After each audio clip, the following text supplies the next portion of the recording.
Hello my dear viewers, I hope you well and have a nice day। तो आज मैं आपके लिए 12B का क्वेश्चन नंबर 7 बताने जा रहा हूँ। इससे पहले मेरी रिक्वेस्ट है कि वीडियो को इसके बिल्कुल ना करें। इसके करने से क्या है, आपके लिए पूरी जो भी चीज़ यहाँ पर समझाई जाएगी सही प्रकार से समझ में नहीं आएगी। तो इसमें क्वेश्चन नंबर 7 में देखेंगे, एक इंजीनियर के विद्यार्थी रचेल से एक पतली एल्यूमिनियम की चादर, मतलब कोई एल्यूमिनियम की पतली चादर है, मान लीजिए शीट है, तो उसका प्रयोग करते हुए उनसे क्या कहा गया, एक मॉडल बनाने के लिए कहा गया रचेल से। तो एक ऐसे बेलन के आकार का होना है वो मॉडल जिसके दोनों सिरों पर दो शंकु जुड़े हुए हैं। ठीक है, मान लीजिए ये बेलन के आकार का हमने यहाँ पर चित्र भी दिया है। ठीक है, यहां से लेके यहां ये बेलन का आकार का है, लेकिन इसके दोनों सिरों पर इधर भी और इधर भी शंकुआकार आकृति जोड़ दी गई है। और कह रहे हैं कि मॉडल का जो व्यास है संपूर्ण वो 3 सेंटीमीटर है। तो व्यास कौन सा होगा, ये आपका व्यास होता है। ठीक है, इस तरह से।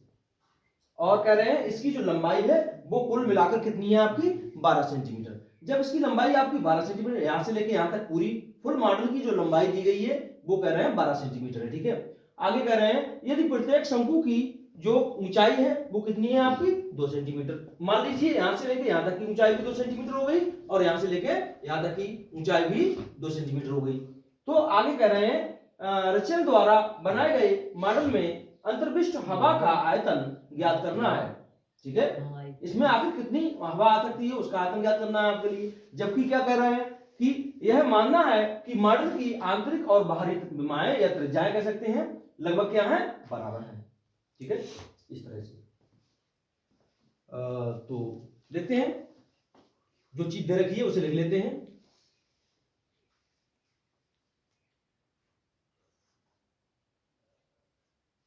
शंक्वाकार भाग की त्रिज्या,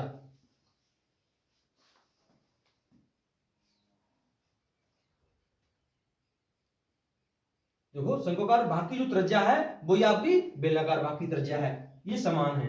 ठीक है, तो ये कुल मिलाकर आपकी जो है वो व्यास आपका 3 है, तो त्रिज्या हो जाएगी 3/2, क्योंकि त्रिज्या होती है व्यास बटा 2, तो ये इतना सेंटीमीटर हो गई। और अब आपका है प्रत्येक शंकु की लंबाई,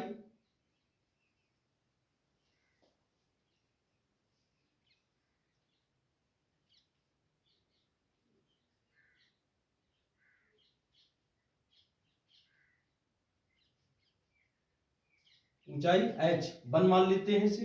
प्रत्येक शंकु की ऊंचाई h1 बराबर में आपका जो है वो 2 सेंटीमीटर है। कितना है, 2 सेंटीमीटर है आपका। अब देखो त्रिज्या मिल गई आपके लिए, लंबाई मिल गई आपके लिए। अब आपके लिए इसका आयतन ज्ञात करना कोई कठिन बात नहीं है। ठीक है, अब बेलन के लिए भी निकाल लेते हैं, उसके बाद दोनों को इकट्ठा निकाल लेंगे।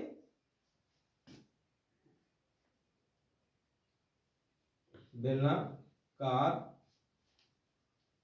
भाग के लिए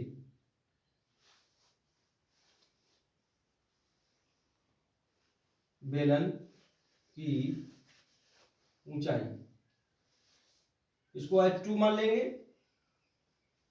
देखो बेलन की ऊंचाई निकालेंगे तो संपूर्ण जो लंबाई है मॉडल की उसमें से आप दोनों शंकुओं के लंबाई को घटा देंगे, तो इस बेलन की यहां से लेके यहां तक लंबाई मालूम पड़ जाएगी आपको। ठीक है, या ऊंचाई मालूम पड़ जाएगी, कुछ भी कह सकते हैं। तो इस तरह से 12 में से लेस करेंगे क्या, 2 + 2 मतलब 2 ये और 2 ये, 4 को लेस करेंगे इसमें से, तो आपका कुल मिलाकर 12 और माइनस में 2 और 2 4 होते हैं। तो आपका जो H2 आया वो आएगा आपका 12 में से 4 लेस हो जाएंगे तो आपका बचेगा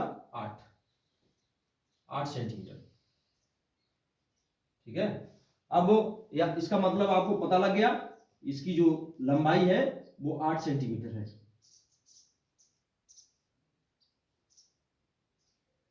ठीक है, इस तरह से। तो अब इसकी ऊंचाई मिल गई आपको और इसकी त्रिज्या भी वही है, त्रिज्या भी लिख सकते हैं यहां पर r इक्वल टू आपकी 3/2 है, इतना सेंटीमीटर। अब रसेल द्वारा बनाए गए मॉडल में अंतर्विष्ट हवा का आयतन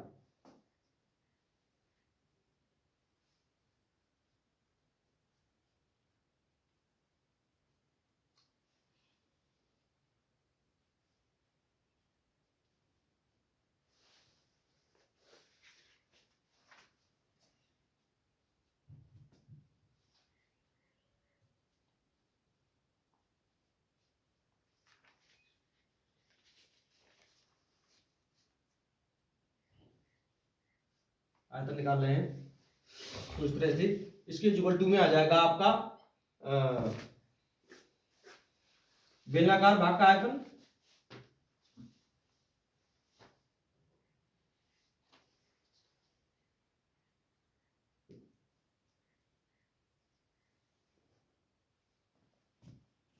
प्लस में 2 गुणा शंक्वाकार भाग का आयतन।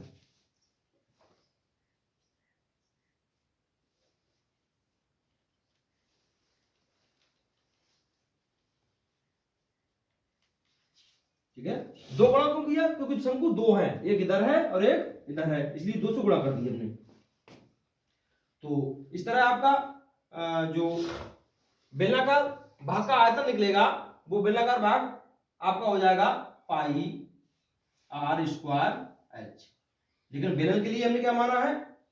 h2। क्या माना है? h2 प्लस में 2 गुणा शंक्वाकार भाग का आयतन क्या होता है? 1/3 पाई r स्क्वायर h। अब इसके लिए माना है h1 हमने, ठीक है, शंक्वाकार भाग के लिए h1 मान लिया तो उसको h1 लिख लिया, इसका हमने h2 लिख लिया। अब यहां से जो भी कॉमन है वो उसे आप कॉमन ले सकते हैं। आपका जो कॉमन है वो पाई r स्क्वायर इधर भी है और इधर भी है, तो आप इसके लिए पाई r स्क्वायर कॉमन ले सकते हैं। आपका only remain here h2 plus 1/3 pi r square निकल गया, रह गया आपका h1। अब पाई का मान आपके लिए यहां पर शर्त दी नहीं है उन्होंने, तो आप 22/7 यूज कर सकते हैं। आर का वैल्यू पुट करेंगे, आर का जो वैल्यू है वो आपका 3/2 है, यहां पर भी दे रखी है, एक ही वैल्यू है 3/2, लेकिन आर का स्क्वायर हो रहा है, 3/2 को 2 बार लिख लेंगे, 2 टाइम लिख लिया हमने। अब अंदर h2 जो दे रखा है आपका वो h2 है 8 आपका, प्लस 1/3 ऐसी रहा, इंटू इसके बीच कोई संबंध नहीं, गुणा का संबंध, h1 जो आपका है वो आपका 2 है, तो 2 लिख लेंगे इस तरह से। उसके बाद में 2 से डिवाइड कर देंगे, 2 एकम 2, 2 एकम 2 बटे 7 रहा, इंटू 3/2 एकम 2 हो गया, क्योंकि अब इसका मल्टीप्लाई बाद में करेंगे, कोई फर्क नहीं पड़ेगा उससे, ये ऐसे रहा, और 8 अब प्लस में 2 एकम 2/3 ऐसे रहा।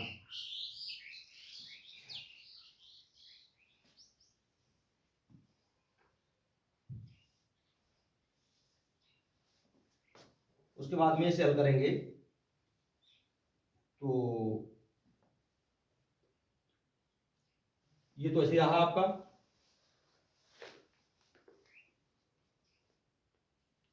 11/7 इंटू में 1 से बाकी कोई फर्क नहीं पड़ा, ये हो गया आपका 3×9/2, 3×9/2 हो गया आपका, और अंदर जो है वो आपका बटे 1 कर लिया, इसका इधर मल्टीप्लाई, इसका इधर मल्टीप्लाई, नीचे का नीचे, 3×8 = 24 और 2 एकम 2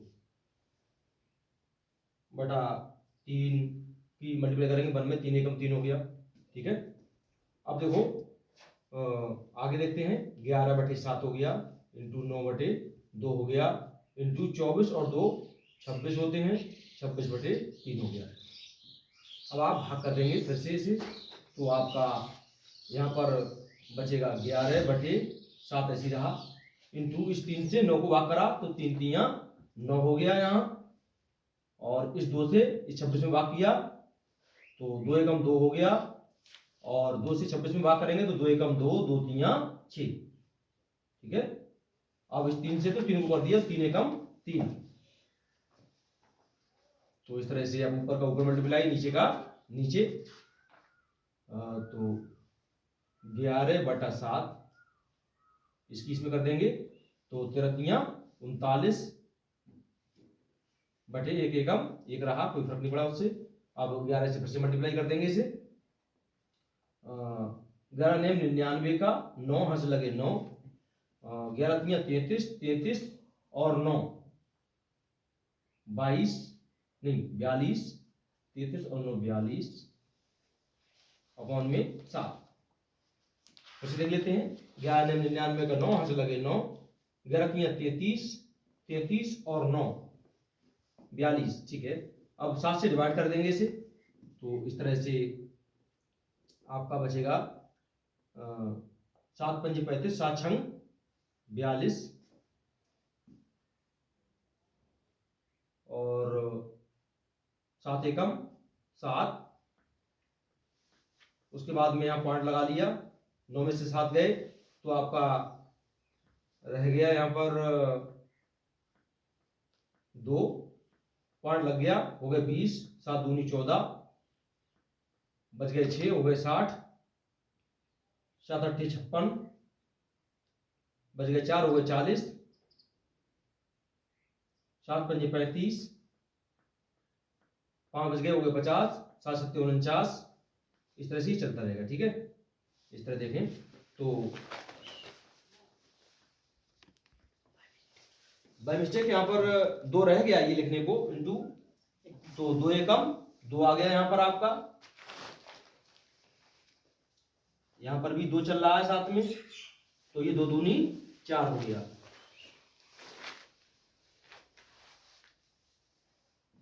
तो इस तरह से यहाँ पर भी 4 है आपका, तो 28 हो जाएगा यहाँ पर। ठीक है, ना कि 26। अब इसको मल्टीप्लाई करेंगे तो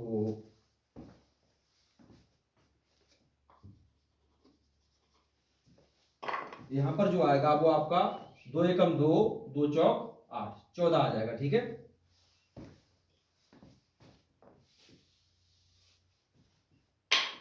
तो इस तरह से 7 से डिवाइड कर देंगे इसे फिर से हम, तो यहां रह गया आपका 11 इंटू 3 इंटू 7 एकम 7, 7 दूनी 14, 1 से भाग करा उसमें कोई फर्क नहीं पड़ा। ठीक है, अब इसमें मल्टीप्लाई कर देंगे तो 11 3 33 इंटू 2, 33 दूनी 66 आ गया आपका। ठीक है, 66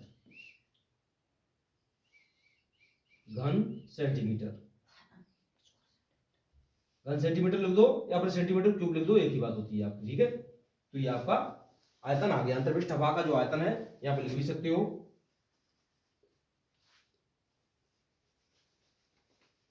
अंतर्विष्ट हवा का आयतन कितना है आपका 66 सेंटीमीटर क्यूब। ठीक है, इस तरह से।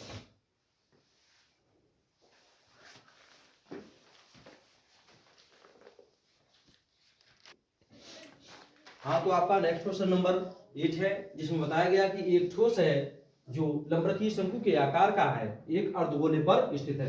मान लीजिए ये आपका अर्धगोला है और ये ठोस है कोई शंकुआकार। ठीक है, ये अर्धगोले पर स्थित है, तो कह रहे हैं अर्धगोले की त्रिज्या आपकी 2.1 है, तो अर्धगोले की जो त्रिज्या है वो आपकी 2.1 हो गई।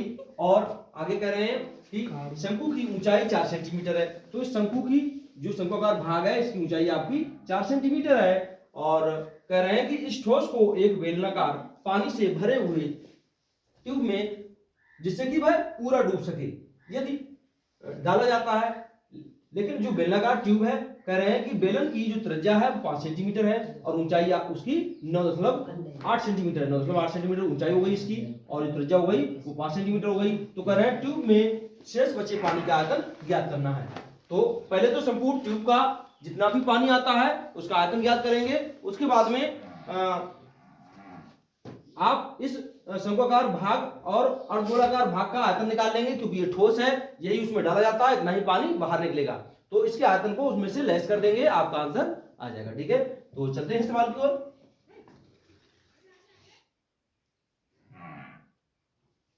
शंक्वाकार भाग त्रिज्या, देखो शंक्वाकार भाग की त्रिज्या वही होगी जो अर्धगोलाकार भाग की त्रिज्या है, ठीक है, क्योंकि वो उस पर स्थित है। तो r बराबर में 2.1 सेंटीमीटर। शंक्वाकार भाग की ऊंचाई लिख लो,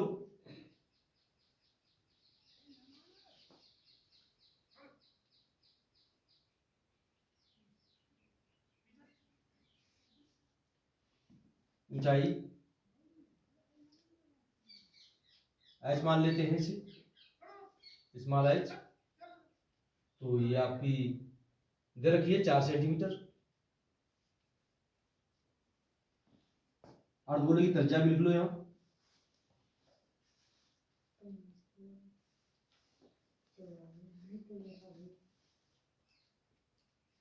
त्रिज्या अर्धगोले की त्रिज्या भी आपकी r बराबर में कितनी है, 2.1 सेंटीमीटर।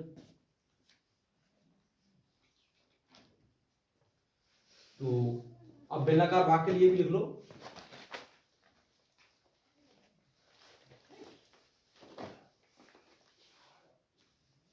बेलनाकार भाग की त्रिज्या, ये कैपिटल R मान लो, इसके बराबर में दे रखा है 5 सेंटीमीटर।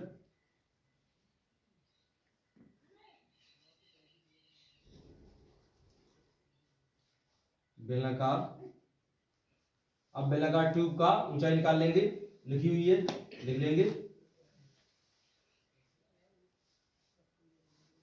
बेलनाकार ट्यूब की आपकी जो त्रिज्या 5 सेंटीमीटर हो गई और ऊंचाई ये भी कैपिटल मान लेंगे, h बराबर में है आपका 9.8 सेंटीमीटर। ठीक है, अब लिख देंगे टैंक में बचे, सॉरी ट्यूब में शेष बचे पानी का आयतन। अब ट्यूब में शेष बचे पानी का आयतन निकालेंगे, तो इसमें लिख देंगे ट्यूब का आयतन, पूरे ट्यूब का आयतन जितना भी है, ट्यूब में भरे पानी का आयतन मानस में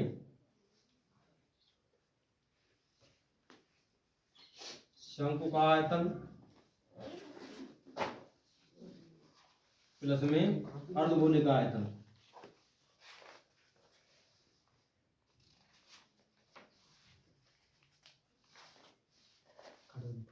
ठीक है, शंकु का आयतन और अर्धगोले का आयतन दोनों को जोड़ के योग को घटा देंगे उसमें से। तो ट्यूब बेलनाकार है, तो बेलनाकार आयतन क्या होता है, पाई r² h, माइनस में शंक्वाकार भाग का आयतन होता है आपका 1/3 पाई r² h, प्लस अर्धगोलाकार भाग का आयतन होता है 2/3 पाई r क्यूब। ठीक है, ये इस तरह से। अब इसका वैल्यू पुट करेंगे, पाई इनमें से भी बाहर निकाल सकते हैं, सब में से बाहर पाई निकाल लिया हमने, तो अंदर यहां बचा r² h minus 1/3 r² small h। अब यहां बचा आपका प्लस 2/3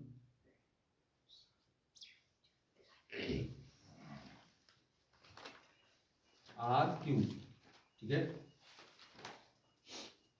तो पाई का मान 22/7 लगा दिया।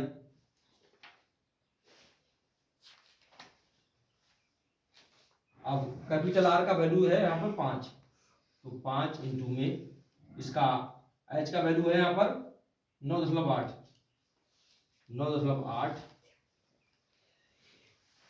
तो अंदर देखो क्या बचता है आपका 1/3। आर का वैल्यू यहाँ पर क्या पुट करेंगे, यहाँ पर आर का वैल्यू है आपका 2.1, चाहे से मान लो आप 2.1 इंटू में 2.1, 2 बार लिख लेंगे क्योंकि यहाँ आर का स्क्वायर हो रहा है। और एच का जो वैल्यू है वो शंक्वाकार भाग के लिए है, तो एच का वैल्यू यहाँ पर 4 है, लिख लेंगे, प्लस 2/3 इंटू आर का वैल्यू यहाँ पर 2.1, 2.1, 2.1।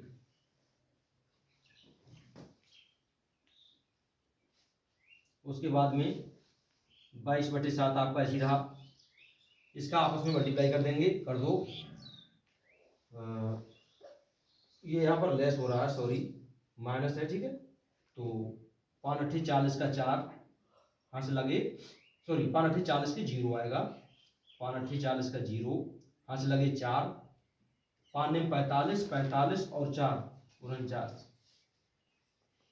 फिर से मल्टीप्लाई करके देख लो, 5 8 40 का 0 यहाँ से लगे 4, 9 5 45 और 4 49, ठीक है। वन संख्या से पहले पॉइंट है, तो यहाँ वन संख्या से पहले पॉइंट लगाया, पॉइंट 0 खल्लास हो गया आपका। अब यहाँ पर इसका मल्टीप्लाई कर लेंगे आपस में, 2.1 और 2.1 का मल्टीप्लाई कर रहे हैं, देखो क्या आता है, 2.1 और 2.1 का कर रहे हैं। तो ऐसे मान लो, मानो कि 21 ही है ये, तो 21 से कम 21 का 1 यहाँ से लगे 2, 21 दूनी 42 और 2 44, ठीक है। अब पॉइंट दो संख्याओं से पहले है, एक संख्या ये, तो पॉइंट आ गया यहाँ, 21 से कम 21 और 21 दूनी 42, 2 44, ठीक है, 4.41 ये आ गया आपका 4। लेकिन हाँ 1/3 भी तो लिखना पड़ेगा यहाँ पर।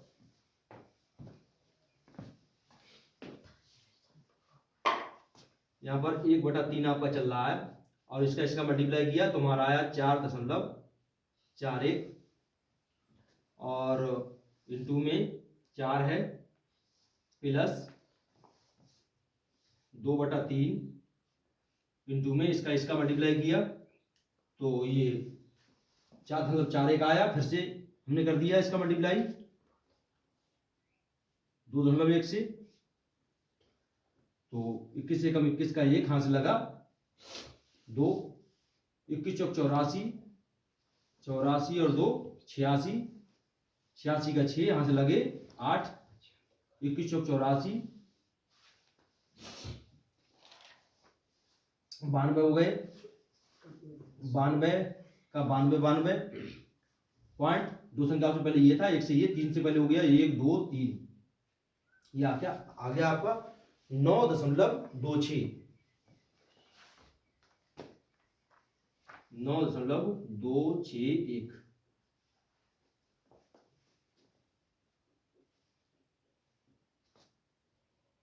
अब आपका ये 22/7 चल रहा है साथ में, यहाँ आ गया आपका 49 माइनस, अब 4 का फिर से मल्टीप्लाई कर देंगे, 4 एकम ब्रैकेट के अंदर है, 4 एकम 4 और 4 चौक 16 का 6 यहाँ से लगा 1, 4 चौक 16 और 1 17।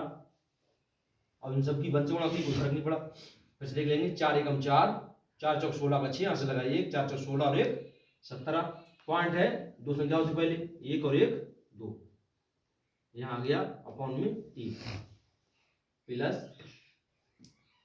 इसका भी मल्टीप्लाई कर लेंगे, 2 से मल्टीप्लाई करेंगे, 2 एकम 2, 2 छंग 12 का 2 यहाँ से लगा 1, 2 दूनी 4 और 1 5, 2 नेम 18। फिर से देखते हैं, 2 एकम 2, 2 छंग 12 का 2, वहां से लगा 1, 2 दूनी 4 और 1 5, 2 नेम 18।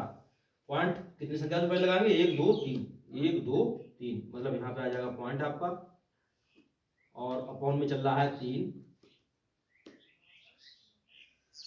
Bracket close.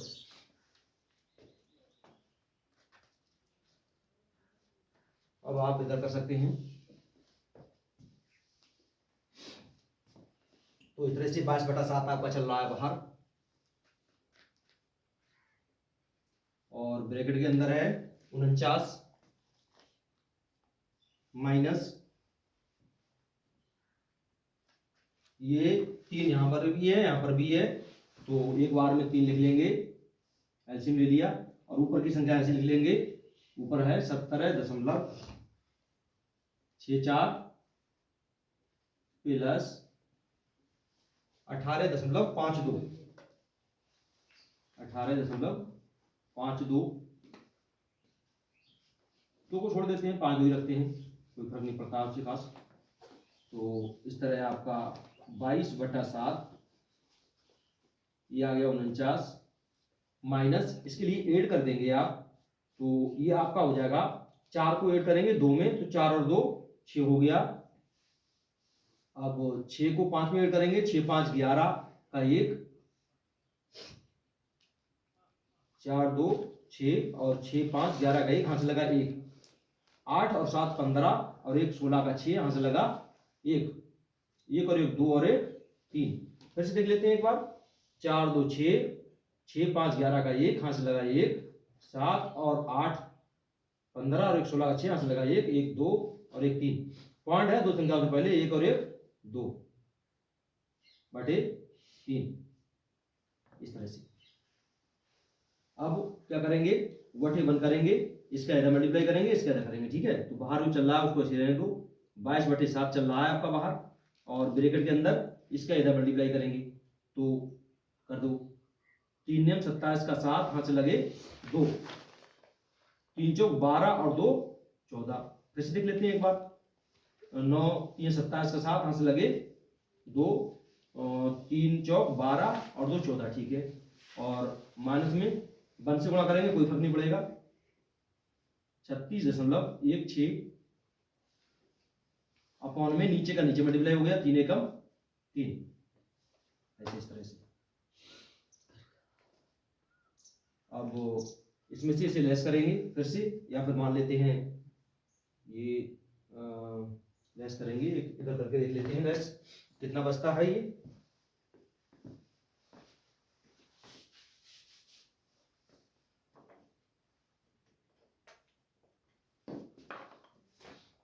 तो ये आपका 147, पॉइंट के बाद 2 जीरो ऐसे बढ़ा लेंगे, क्योंकि पॉइंट के बाद 2 संख्याएं उधर, इसलिए, और लिख लेंगे 36.16, ठीक है। इसको लेस करेंगे, इधर से एक दाई ली, इधर हुए 10, 10 में से 6 गया 4 बचा, इधर रह गया 9, 9 में से 1 गया 8 बचा, पॉइंट की जगह पॉइंट लगा लिया हमने, और इधर रह गया हमारा 6, 6 में से 6 गया 0, और 4 में से 3 गया 1 और 1। फिर से देख लेते हैं, इधर से डाल ली, 10 में से 6 गया 4 बचा, 9 रह गया यहाँ पे, 9 में से 1 गया 8 बचा, इधर रह गया 6, 6 में से 6 गया 0, इधर मतलब 4 है, 4 में से 3 गया 1 बचा, और 1 का 1 ही है, 110.84। तो यहाँ पर आपका 22/7 है इंटू 110.84।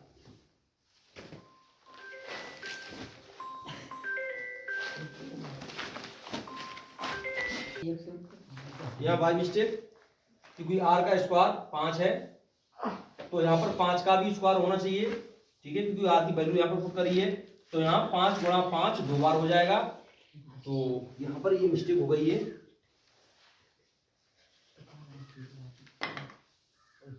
5 गुणा, अब एक 5 से इसमें मल्टीप्लाई की, तो यहाँ पर 49 हो गया, अब इस 5 से भी मल्टीप्लाई कर देंगे यहाँ पर, तो ये 49 की जगह 49 नहीं आएगा, ये आ जाएगा आपका 5 ने 45 का 5, यहां से लगे 4, 5 चौक 20 और 4 24। फिर से देख लेते हैं, 5 ने 50 का 5, यहां से लगे 4, 5 चौक 20 4 24, 245 आएगा ये, ठीक है। यहाँ पर भी 245 है, यहाँ पर भी 245 है, और यहाँ पर कैलकुलेशन के बाद क्या आता है देखते हैं।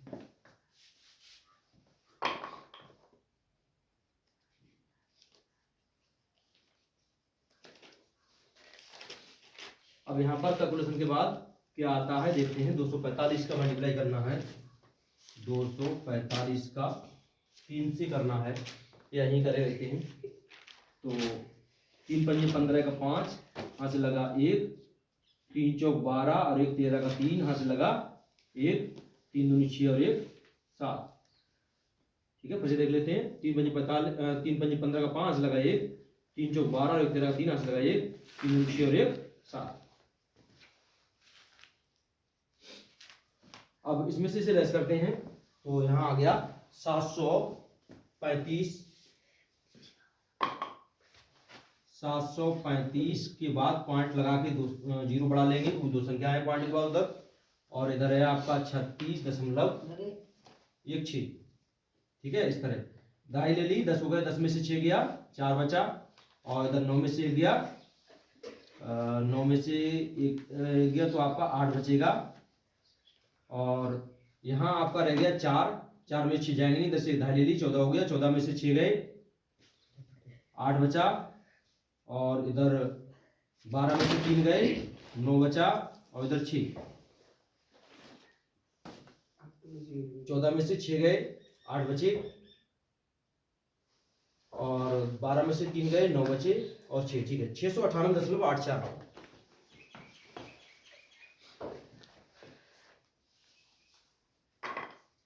ये आ गया आपका 698.84 अपॉन में 3 चल रहा है। ठीक है, इस तरह। अब 22 का मल्टीप्लाई करेंगे, इसमें कितना आता है, तो मोबाइल का सारा ले लेते हैं, थोड़ा जल्दी हो जाएगा।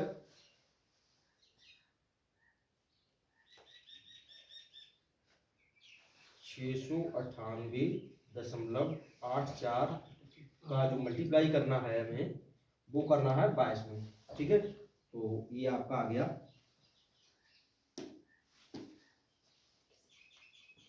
15,374.48 अपॉन में 7 21 हो गया। अब 21 से भाग हमने जब किया तो ये आया 732.118 लगभग। ठीक है, घन सेंटीमीटर हो गया, या सेंटीमीटर क्यूब ले सकते हो उसे, तो ये आपका आंसर हो गया। ठीक है, तो इतना मतलब कह सकते हैं यहाँ पर लास्ट में कि अतः ट्यूब में शेष बचे पानी का आयतन 732.118 घन सेंटीमीटर है। ठीक है, इस तरह कर देंगे।